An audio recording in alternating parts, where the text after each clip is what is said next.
Amitabha, kita sambung lagi ya. Su sesungguhnya apa? Tadi Su dengar balik videonya, rupanya Su ngomongnya terlalu apa? Gagok-gagok, agak totok juga. Tapi mengapa Su pun bukan apa? Bukan ahli bahasa, jadi yang bisa dengar-dengar. Jadi sambung lagi cerita kita itu tentang majikan ini yang lahir bersama kudanya.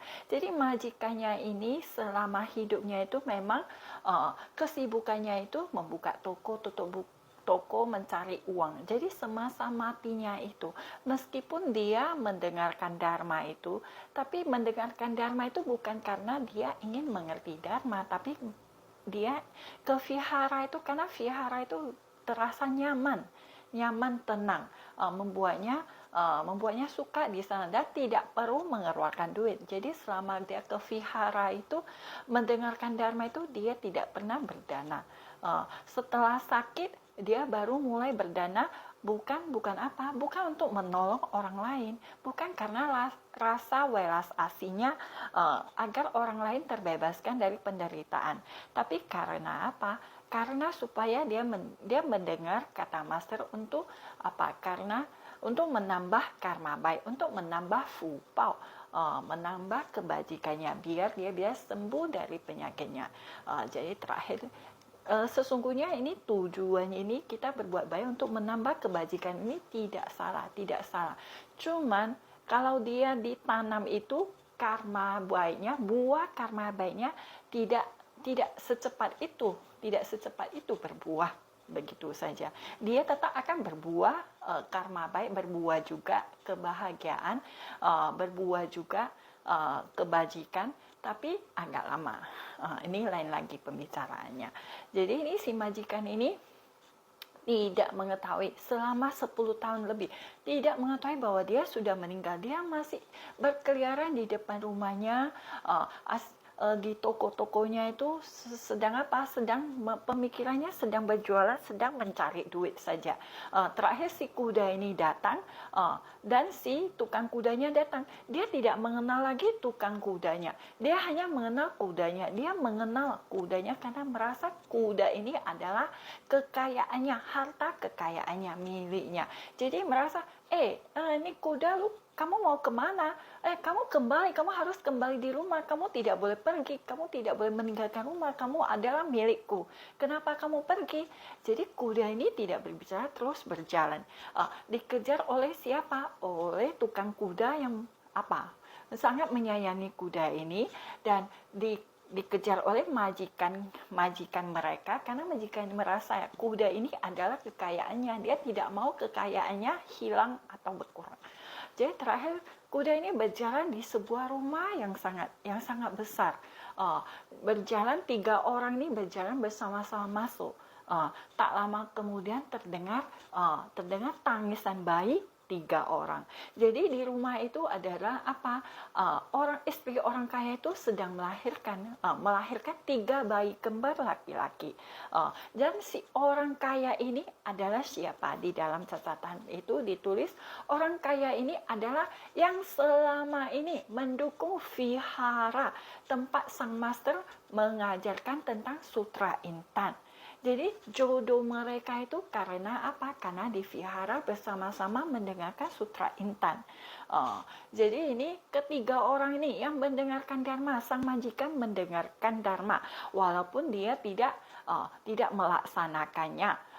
Dan si kuda, si tukang kuda yang mendengarkan dharma dan merasa sangat bersukacita dan menjelaskan dharma walaupun kepada kuda-kudanya.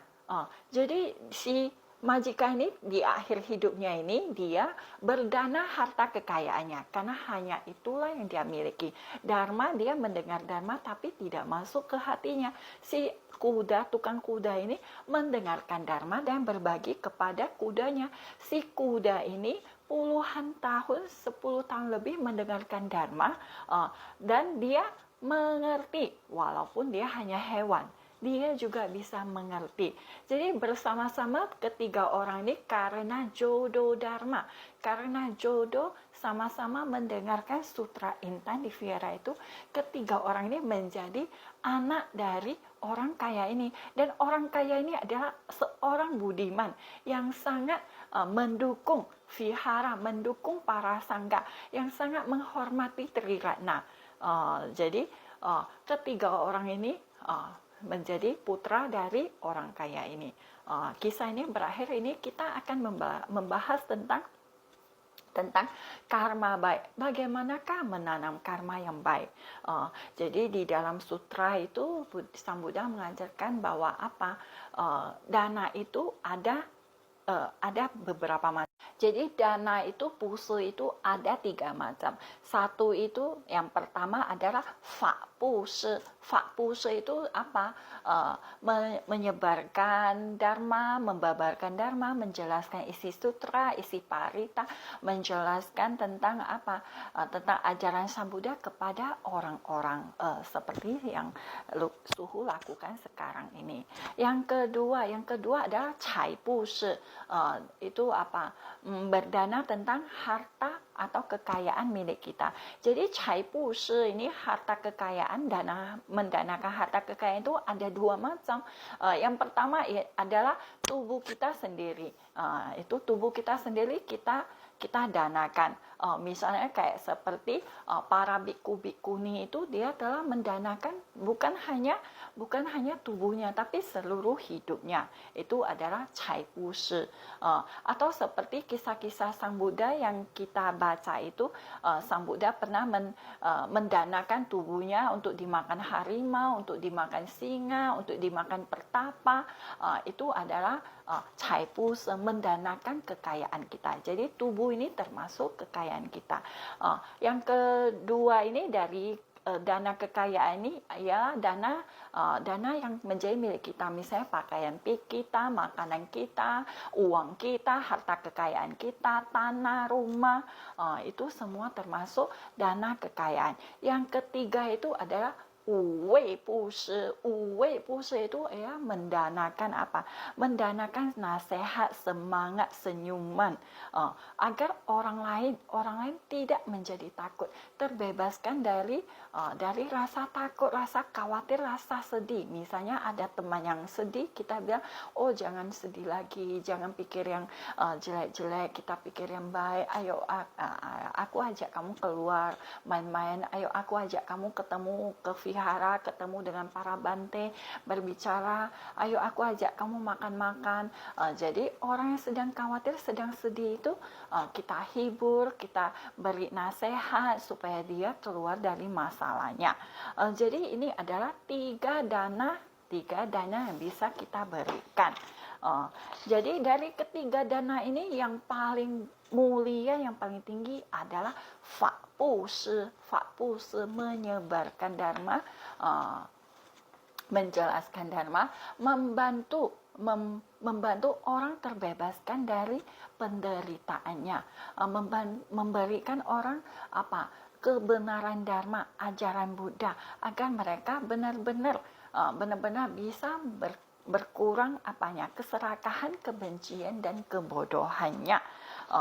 Jadi seseorang itu bagaimana kita lihat apakah dia memiliki karma baik yang banyak. Fupaunya sangat banyak, itu dilihat dari 5 hal. Orang ini adalah haute, orang ini suka berbuat kebajikan. Jadi orang yang memiliki banyak fupau itu, banyak karma baik itu, karena orang terlihat dari sifatnya yang suka menolong, berdana, sifatnya yang dermawan, yang suka sharing, berbagi apa? Bukan hanya kekayaannya, tapi berbagi ilmu pengetahuannya, berbagi pengalamannya. Ini tadi haute. Yang kedua fukui. Fukui itu apa? Dia kaya, dia dia budiman. Terus ningjing, kangjing, sehat, dan menyukai kedamaian, tidak suka ribut-ribut. Orang yang mempunyai fupa itu tidak suka ribut-ribut. dia senang kedamaian, changsu, usianya akan panjang. Sanjong, saat meninggal dia bisa meninggal dengan tenang dan bahagia. Ini adalah 5 tanda-tanda orang yang memiliki fupao yang sangat luar biasa. Amitofo.